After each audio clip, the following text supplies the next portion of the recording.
Entre 1880 y 1930, Argentina no solo cambió, se reinventó.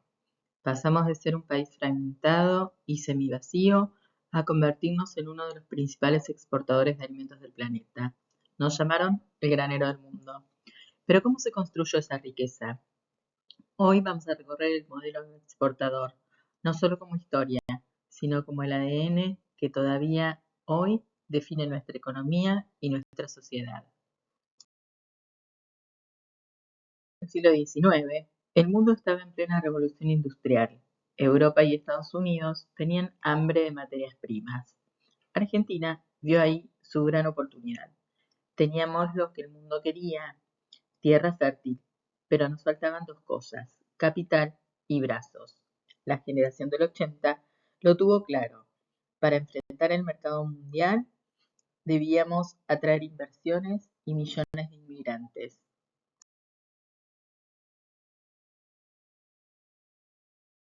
Si el modelo funcionara, el orden era innegociable. Con la llegada de Julio Roca en 1880, el Estado finalmente se consolida. Se unifica la moneda, se nacionaliza el ejército y nace el registro civil. El Partido Autonomista Nacional garantizó ese orden político, a veces rígido, necesario para que los capitales británicos se sintieran seguros de invertir en nuestro suelo. Pero este crecimiento tuvo un costo. La expansión militar incorporó 30 millones de hectáreas, pero las poblaciones indígenas sufrieron masacres y desplazamientos atroces. Además, esas tierras no se repartieron en forma igualitaria, se entregaron a grandes propietarios, consolidando los latifundios. Así nacía una élite terrateniente con un poder enorme, marcando una desigualdad que nos acompañaría por décadas.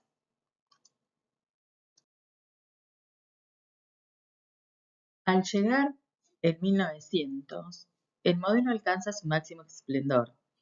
Argentina crecía a tasas superiores al 5% anual. El motor, la inversión extranjera.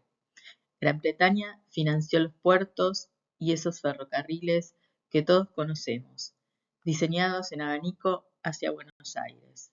El sistema financiero se volcó por completo a la exportación, dejando de lado quizás el sueño de una industria más diversificada. Pero el campo necesitaba gente y llegaron ellos, millones de inmigrantes, principalmente italianos y españoles. Muchos vinieron como trabajadores golondrina, otros se quedaron para siempre. Ellos transformaron una sociedad colonial en una nación moderna, alfabetizada y cosmopolita. Las ciudades explotaron y por primera vez asomó una pujante clase media. Con el alambrado y el buque frigorífico, las reglas del juego cambiaron. Dejamos de exportar carne salada de baja calidad para llevar carne enfriada directamente a las mesas británicas, el famoso chili beef. Sin embargo, los frigoríficos eran extranjeros y formaban cárteles para fijar precios, quedándose con gran parte de la ganancia. Pero toda estructura tiene grietas. La Primera Guerra Mundial fue el primer aviso. El comercio se interrumpió y Argentina descubrió, por las malas, lo frágil que es depender tanto de los de afuera. Incluso dentro del campo hubo fracturas entre los que criaban ganado y los que engordaban cerca del puerto. Empezábamos a notar que mirar siempre hacia el horizonte europeo nos volvía vulnerables. El control político de la élite ya no era sostenible. El fraude electoral y el voto cantado chocaron con una clase media urbana que exigía participar. Hacia 1912, la ley Sáenz Peña cambió las reglas. El voto pasó a ser secreto y obligatorio. Esto permitió que en 1916 llegara Hipólito Yrigoyen al poder. La política se democratizó, pero ojo con esto, la matriz económica seguía intacta en manos de la sociedad rural. La tensión no estaba solo en las urnas. En el campo, los arrendatarios se rebelaron en el grito de Alcorta contra los contratos abusivos. En las ciudades, los obreros traían ideas socialistas y anarquistas de Europa. Hubo huelgas durísimas, como la Semana Trágica, y el Estado respondió con leyes represivas. El paraíso agroexportador estaba bajo máxima presión social.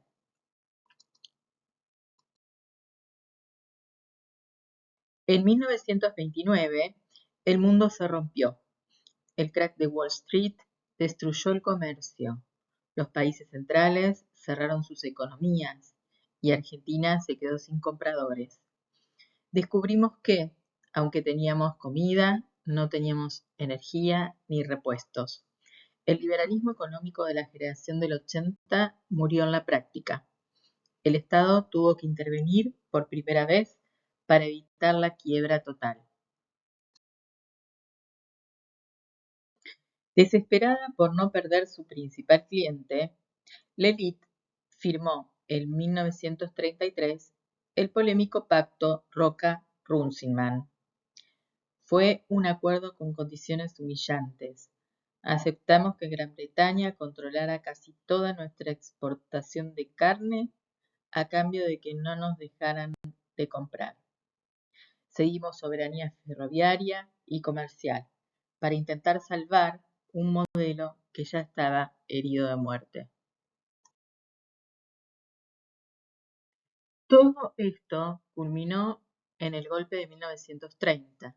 El desplazamiento de Irigoyen marcó el regreso de la élite, pero el país ya era otro.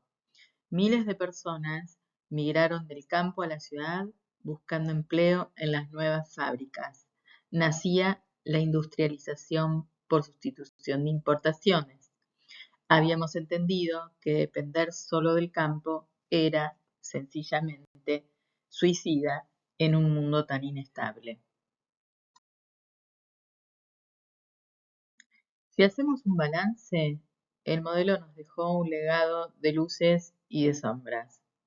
Por un lado, una infraestructura envidiable y un Producto Bruto Interno que nos puso en su momento entre los 10 países más ricos del mundo. Pero por otro, una dependencia externa crónica, una industria rezagada y un desarrollo que se quedó atrapado en el puerto de Buenos Aires, olvidando al resto del país. Hoy, el modelo agroexportador no es solo historia, vive en nuestra psicología. Vive en la grieta eterna de campo versus industria y en ese miedo constante a quedarnos sin dólares. La verdadera riqueza de una nación no está solo en la generosidad de su tierra, sino en su capacidad para diversificarse. El desafío actual es unir esos mundos, transformar nuestros granos en biotecnología, energía y valor agregado. Entender nuestro pasado es la única forma de dejar de repetir sus crisis.